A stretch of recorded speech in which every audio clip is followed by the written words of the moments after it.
అందరికీ నమస్కారం అండి.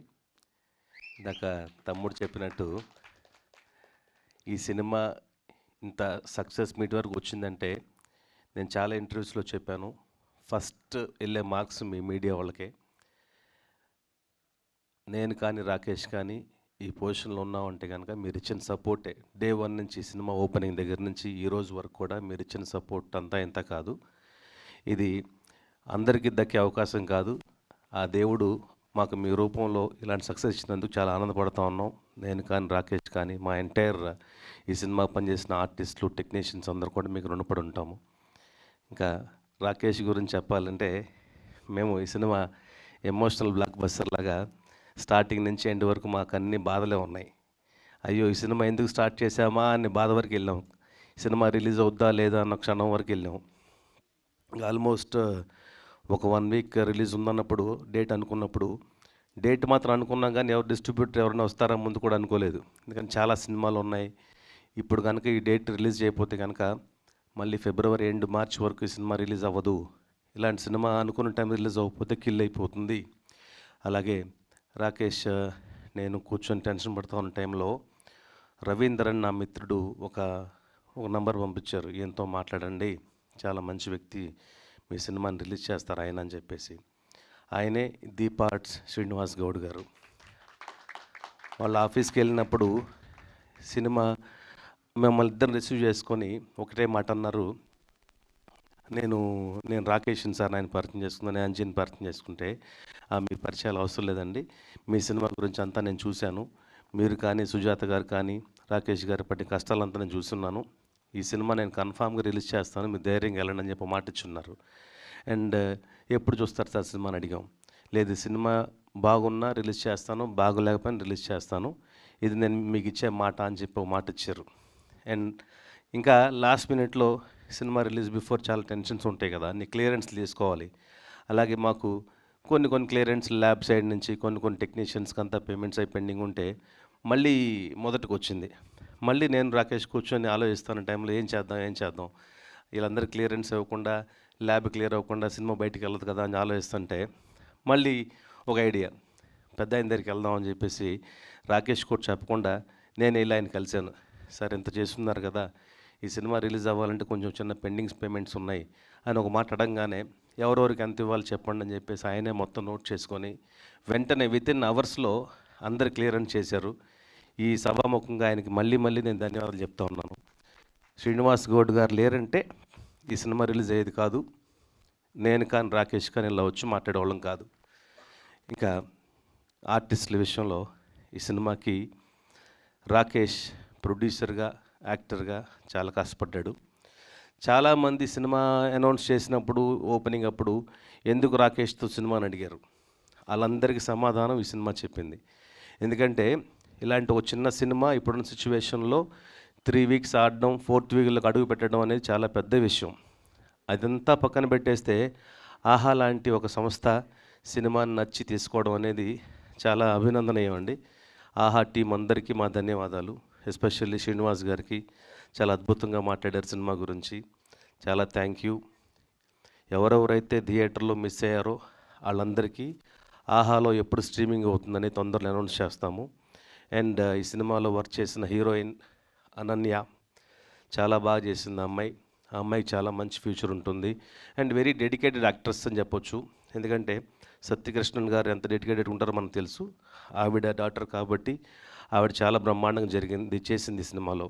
అలాగే ఈ సినిమాలో యాక్ట్ చేసిన లోహిత్ గారు హీరో ఫాదర్గా రియల్గా ఉండిపోయారు. ఆ ఫాదర్ క్యారెక్టర్లో ఎప్పుడు ఆ క్యారెక్టర్ ఉండేవాళ్ళు. నేను నిజంగా నా ఊరిలో ఎవరో ఆ ఊరు మనిషి అనుకునేవాడిని ఒక్కోసారి. అలాగే నీట్గా కంప్లీట్గా వచ్చిన వెంటనే ఇమ్మీడియట్ డ్రెస్ మార్చేసుకొని ఆ ఊరిలో ఒక మనిషిలాగా ఉండిపోయి ఆ ఊరోళ్ళతో కూర్చొని అక్కడే వాళ్ళతో భోజనం చేసుకుంటూ వాళ్ళ మనిషిలాగా ఉండిపోయారు. అందువల్లనే ఇంత పెర్ఫార్మెన్స్ అంతా కూడా చాలా హెల్ప్ అయిందండి. మీకు మీ ఎక్స్పీరియన్స్ అనేది చాలా హెల్ప్ అయింది సినిమాకి. ఎందుకంటే చాలా రివ్యూస్లో అంతా కూడా లోహిత్ గారి గురించి చాలా బాగా రాశారు. ఎందుకంటే అండి ఆయనకున్న ఎక్స్పీరియన్స్ అనేది చాలా బ్రహ్మాండమైన ఎక్స్పీరియన్స్. కాకపోతే ఆయన ఎందుకు మంచి మంచి క్యారెక్టర్స్ రాలేదో నాకు అర్థం కాలేదు. కానీ ఈ సినిమా తర్వాత 100% లోహిత్ గారు చాలా బిజీ అవుతారు. ఎందుకంటే ఒక మిమిక్రీ ఆర్టిస్ట్గా ఆయన లిమ్కా బుక్ ఆఫ్ రికార్డ్స్లో ఎక్కిన పర్సన్ ఆయన. ఇంకా మన ఇండస్ట్రీ అంటే తెలుగు ఫిల్మ్ ఇండస్ట్రీ గుర్తించలేదేమో కానీ వరల్డ్ అంతా కూడా ఆయన గుర్తించింది ఆయన ఎటువంటి నటుడు అనేది. ఈ సినిమాతో ఆయన మంచి నటుడిగా చాలా మంచి పేరు వచ్చిందని నేను ఆశిస్తున్నాను. అలాగే మదర్గా చేసిన డాక్టర్ కీర్తిలత గారు చాలా బాగా చేశారు. ఎస్పెషల్లీ ఒక సీన్లో ఫాదర్ కొడుకుని కొడతా ఉంటే ఎమోషనల్గా ఫాదర్ కానివ్వండి మదర్ కానీ రియల్గా ఊర్లో జరుగుతాయి అలాంటివన్నీ. ఒక కొడుకు పరువు తీసాడంటే ఊర్లో వెంటనే రియాక్షన్ ఇస్తారు కదా, అలాగే ఆ ఇంటికి వచ్చి మామయ్య తిడతా ఉంటే ఇద్దరు ఫాదర్ మదర్ వెళ్ళి కొట్టడం, మదర్ కొడుకుని వెనకేసుకురావడం అనేది చాలా రియలిస్టిక్ సీన్స్ అన్నీ. మీలాంటి పెర్ఫార్మెన్స్ లేకపోతే కనుక ఆ సీన్ అలా పండేది కాదు. సో మీ అందరికీ థ్యాంక్ యూ. అలాగే ఇంకా మై మధు గారు ఎవరనేది చాలా చాలామందికి తెలియదండి. బలగం సినిమాతో మై మధు గారు ఎవరనేది సిల్వర్ స్క్రీన్ తెలిసిపోయింది. దానికంటే ముందే మధుకు ముందు మైమ్ అనే పదం చూసారా, ఆ పదానికి అర్హుడు మై మధు గారు. ఎందుకంటే ప్రపంచంలోనే ఆయన లాంటి మైమ్ చేసే ఒక పర్సన్ అనేది మనకి ఇండియాలో ఎస్పెషల్లీ హైదరాబాద్లో తెలంగాణ వాడవడం అనేది మన అదృష్టంగా ఫీల్ అవ్వాలి. అలాంటి మై మధు గారు మన సినిమాలో యాక్ట్ చేయడం చాలా ఆనందంగా ఉంది. మామయ్య క్యారెక్టర్ ఏదైతే ఉందో ఆయన తప్పితే ఇంక ఈ క్యారెక్టర్ ఎవరు చేయలేరేమో అన్నట్టు ఈ సినిమాలో ఆయన పెర్ఫార్మెన్స్ ఉంది. సో స్పెషల్లీ థ్యాంక్ యూ అండి మీకు. మళ్ళీ మనం కలిసి వర్క్ చేయాలి. మీ డేట్స్ చాలా బిజీ ఉన్నది మాకు తెలుసు, ఆయన వర్క్ చేయాలి. ఎంత పర్ఫెక్షనిస్ట్ అంటే అండి ఆయన సినిమాలో మామయ్య క్యారెక్టర్ ఊర్లో ఉండేది క్యారెక్టర్ కదా, ఓ చుట్ట తాగాలంటే అని చెప్పాం. ఆ చుట్ట తాగాలంటే జనరల్గా ఏం చేస్తారంటే సెట్ వాళ్ళతో మాట్లాడేసి ఏదో దాని లోపల కొంచెం పొగొచ్చేలాగా ఏదో పెడతారు. అలాంటిది అది కూడా కాదు, నాకు లైవ్గా కావాలని చెప్పేసి మాకు కూడా తెలియకుండా ఆ ఊరోళ్ళతో మాట్లాడేసి మరి ఏం ఆకులు కలిపారేంటో తెలియదు, దాంట్లో ఏదో ఆకులు కలిపినట్టున్నారు వాళ్ళు, లేదా ఈయన చెప్పారో తెలియదు, తాగేశారు. అది తాగేసి పాపం ఆయనకి అంతా కళ్ళు తిరిగిపోయి పడిపోతే లిటరల్గా ఒక 1 hour 2 hour టెన్షన్ పడ్డామండి, ఏమైందా అనేది. కళ్ళు మొత్తం ఓపెన్ చేసి చూస్తూ ఉన్నారు, ఏమైందో తెలియదు, అందరు కంగారు పడుతూ ఉన్నాం. ఒక మంచం పైన పడుకోబెట్టేసి అందరూ ఒక గాలి కొడుతూ ఉన్నారు, గాలి విసిరేస్తూ ఉన్నారు. అటువైపు ప్రొడ్యూసర్ అండ్ యాక్టర్గా ఏమైపోయిద్దని అతని టెన్షను, ఆ రోజు షూటింగ్ అప్సెట్ అయితే నేను టెన్షను, అవన్నీ పక్కన పెట్టేస్తే ఒక ఆర్టిస్టు ఎంతో ఫ్యూచర్ ఉన్న ఆర్టిస్టు అయ్యో ఎందుకు ఇలా అయిపోయింది అలా పడిపోయారేంటా అని చెప్పేసి ఎంత బాధపడ్డాము. ఆ ఊర్లో అందరూ కూడా అంత కంగారు పడ్డా ఉన్నారు. అంత పర్ఫెక్ట్గా చేస్తారు ఆయన ఒక సీన్ అంటే కనుక. ఇంకా అలాగే ఈ సినిమాలో యాక్ట్ చేసిన మెయిన్ మా రమేష్ గారు అలాగే సుజాత గారు, వీళ్ళిద్దరి కాంబినేషన్ ఎలాంటిదంటే అండి, సినిమా అంతా ఒక ఎత్తు అయితే 2 సీన్స్ ఉంటాయి. ఆ 2 సీన్స్లో ఎంటైర్గా హీరోకి హీరోయిన్కి ఫాదర్కి డైరెక్టర్కి ఎలాంటి ఒక అప్లాస్ రావాలో అవన్నీ 2 సీన్స్లో మీరు కొట్టేసిపోయారు. ఫస్ట్ యాక్చువల్లీ ఇన్ఫ్యాక్ట్ ఈ కథ అనుకున్నప్పుడు అంటే ఈ సీన్స్ లేవు. నేనే ఫోర్స్ఫుల్గా లేదు సినిమా అంతా ఎమోషనల్గా వెళ్తూ ఉంది కదా, ఒక ఎంటర్టైన్మెంట్గా 2 సీన్స్ ఉండాలి అని బలవంత పెట్టాను. దాంతోపాటు సుజాత ఉంటే బాగుంటుందని చెప్పేసి చాలా స్ట్రాంగ్గా ఫీల్ అయ్యాను. ఫస్ట్ లేదు సుజాత చాలా బిజీ ఆర్టిస్ట్ కదా, వద్దు అనుకున్నాడు తమ్ముడు రాకేష్ కూడా. లేదు సుజాత లాంటి ఒక వండర్ఫుల్ యాక్ట్రెస్ సినిమాలో ఉండాలి. అండ్ వాళ్ళ కాంబినేషన్ ఏదైతే ఉందో ముందు సినిమాలో ప్రియదర్శి సుజాత కాంబినేషన్లో వచ్చిన ఏదైతే season save the tigers 1 release అయిపోయింది అప్పుడే. సో చాలా ఇద్దరి మధ్య కాంబినేషన్ బాగా వర్కౌట్ అవుతుంది కదా, మనకు బిజినెస్ కూడా హెల్ప్ అవుతుంది అనుకున్నాను. కాకపోతే ప్రియదర్శి గారు అవైలబుల్ లేకపోవడం, దానికంటే కూడా ప్రియదర్శి గారు చేస్తే బాగుంటుంది పక్కన పెట్టేస్తే రమేష్ గారు చేయడం వల్ల ఆ క్యారెక్టర్కే చాలా హైప్ వచ్చిందండి. ఎప్పుడు ఫస్ట్ ఓపెనింగ్ షాట్లోనే రమేష్ గారు మీరు వస్తున్నప్పుడు సైకిల్ పైన వస్తున్నప్పుడు వచ్చే మ్యూజిక్ కూడా చాలా ప్లస్ అయింది. అండ్ ఎంటైర్గా మీరు వచ్చిన దగ్గర నుంచి లాస్ట్ వరకు నవ్వుతున్న ఆడిటోరియం అంతా కూడా. ఇదే థియేటర్లో పొలిటికల్ షో వేస్తామండి హరీష్ రావు గారితో పాటు. ఇది యాక్చువల్గా ఒక 100 కెపాసిటీ థియేటర్, 300 మంది వచ్చారు. అందరికి చైర్లు వేసి కింద కూర్చోబెట్టి సైడ్లో కూర్చోబెట్టి సినిమా చూస్తే అప్పటిదాకా ఎమోషనల్గా ఉన్న ఆడిటోరియం అంతా కూడా మీరిద్దరు రావడంతో మొత్తం అందరూ హిలేరియస్గా నవ్వడం స్టార్ట్ చేశారు. ఎంత ఎక్స్పెక్ట్ చేయడం లేదు. అండ్ దాంతోపాటు కమర్షియల్ థియేటర్స్లో కూడా మీ ఇద్దరు వచ్చిన 2 సీన్స్ బాగా వర్కౌట్ అయిపోయినాయి.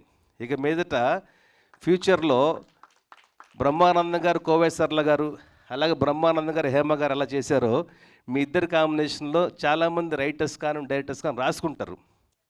మీ ఇద్దరు కాంబినేషన్లో సీన్లు చేస్తే బాగుంటుంది అనేది. అంత బిజీ అవ్వాలని కోరుకుంటా ఉన్నాను.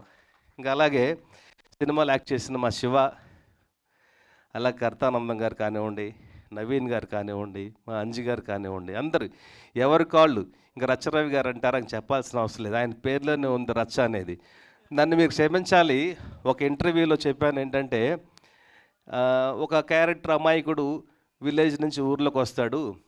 ఊర్లోకి వచ్చిన తర్వాత, సిటీకి వచ్చిన తర్వాత సిటీలో 70-80% దొంగనా కొడుకులు ఉంటారు. అలాంటి ఒక దొంగనా కొడుకులు నేను కూడా ఫస్ట్ టైం వచ్చినప్పుడు మోసపోయాను. అలాంటి ఒక దొంగ క్యారెక్టర్ ఎవరు అనుకున్నప్పుడు రచ్చరవి గారి పేరు చెప్పగానే నేను వెంటనే యాక్సెప్ట్ చేశాను. ఎందుకంటే మీరు అప్రిషియేట్ చేయాల్సింది ఏంటంటే, మీరు ఏ క్యారెక్టర్ ఇచ్చినా బ్రహ్మాండం చేస్తారు.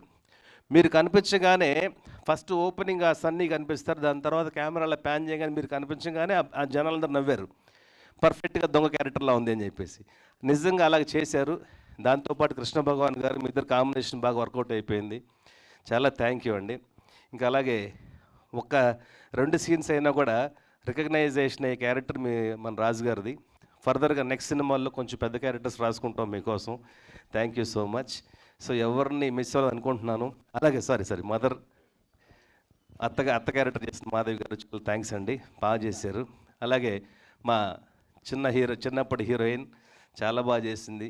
నీకు మంచి ఫ్యూచర్ ఉంటుంది. నీకు చాలామంది ఫ్యాన్స్ ఉన్నారు తెలుసా. ఒకరోజు పెద్దమూడి వీళ్ళ ఫంక్షన్ పిలిస్తే వెళ్తే ఎంతోమంది ఫోన్లు చేశారు నాకు, ఆ అమ్మాయితో ఇంటర్వ్యూ కావాలి మాకు అని చెప్పేసి, చాలామంది ఛానల్స్ వాళ్ళు ఫోటో కావాలని చెప్పేసి. సో చాలా మంచి ఫ్యూచర్ ఉందమ్మా నీకు. ఫస్ట్ ఓపెనింగ్లో ఒక సినిమాకి జనరల్గా చైల్డ్ ఎపిసోడు 5-10 నిమిషాలు పెడతారు. ఒక 20 నిమిషాలు దాటిందంటే ఎంతో ధైర్యం ఉండాలి. ఈ సినిమాలో చైల్డ్ ఎపిసోడ్ 20 నిమిషాల పైన ఉంటుంది. ఆ 20 నిమిషాలు చాలా బ్రహ్మాండం చేశారంటే కనుక మీ ఇద్దరు కాంబినేషన్, నువ్వు కానివ్వండి రోషన్, ఇద్దరు కలిసి చేసిన ఆ సీక్వెన్స్లన్నీ కూడా చాలా మంచి రెస్పాన్స్ వచ్చింది. ఈ రోషన్ కూడా చాలా బాగా చేశాడు, చిన్నప్పుడు ఈ చోటా కేసీఆర్ క్యారెక్టర్. తనకు కూడా థ్యాంక్ యూ చెప్తా ఉన్నాను. ఇంకా ఫైనల్గా ఈ సినిమాకి వర్క్ చేసిన చరణ్ అర్జున్, నేను డే 1 చెప్తా ఉన్నాను, చరణ్ అర్జున్ ఈ సినిమాకి మెయిన్ పిల్లర్ అని చెప్పేసి. ఫస్ట్ నుంచి కూడా ప్రతి ఇంటర్వ్యూలో చెప్పాను, ప్రతి చోట మేము డిస్కస్ చేసినప్పుడు కూడా సినిమా రిలీజ్ తర్వాత 3 గురించి రాస్తారు.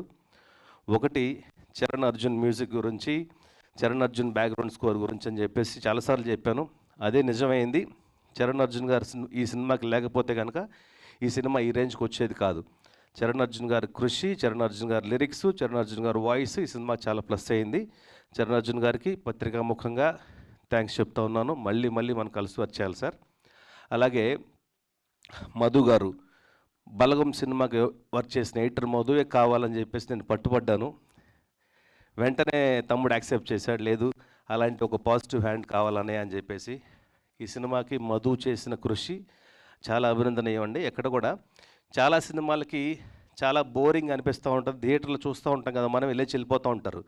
అలాంటిది ఈ సినిమాకి స్టార్ట్ నుంచి ఎండ్ వరకు ఎవరు వెళ్ళకుండా బయటకి కూర్చున్నారంటే అది ఓన్లీ ఎడిటర్ మధు గారి వల్లనే. ఎందుకంటే ఎక్కడ ఒక ల్యాగ్ లేకుండా, ఒక అన్నెసరీ షాట్ లేకుండా కరెక్ట్గా ఎంతవరకు ఏ మోతాదులో ఉండాలో, అది కామెడీ సీన్ అన్నా కూడా ఎంతకంటే అవసరం అన్నయ్య కట్ చేద్దాం అని నిర్మోహమాటంగా చెప్పే వ్యక్తి ఎడిటర్ మధు గారు. అలాంటిది మధు గారు ఈ సినిమాకి వర్క్ చేయడం చాలా హ్యాపీగా ఉందండి. మళ్ళీ మధు గారితో వర్క్ చేయాలని కోరుకుంటున్నాను. అలాగే ఈ సినిమాకి వర్క్ చేసిన, నాతో పాటు చేసిన మా కెమెరామెన్ వెంకట్, అలాగే మా నాగార్జున, అర్జున్, విశ్వ, వీళ్ళందరూ చాలా కృషి చేశారు. ఫైనల్గా మా సినిమాకి వర్క్ చేసిన direction department, co director Ramarao గారు, హేమంత్ గారు, నాగరాజు గారు, అలాగే మా అసిస్టెంట్ డైరెక్టర్స్ అందరికీ పేరు పేరున థ్యాంక్ యూ చెప్తా ఉన్నాను.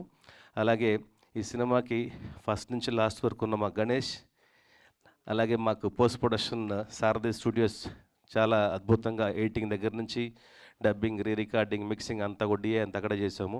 అలాగే జిఎం బాలా గారికి కూడా ధన్యవాదాలు చెప్తా ఉన్నానండి. పేరు పేరున థ్యాంక్ యూ సో మచ్.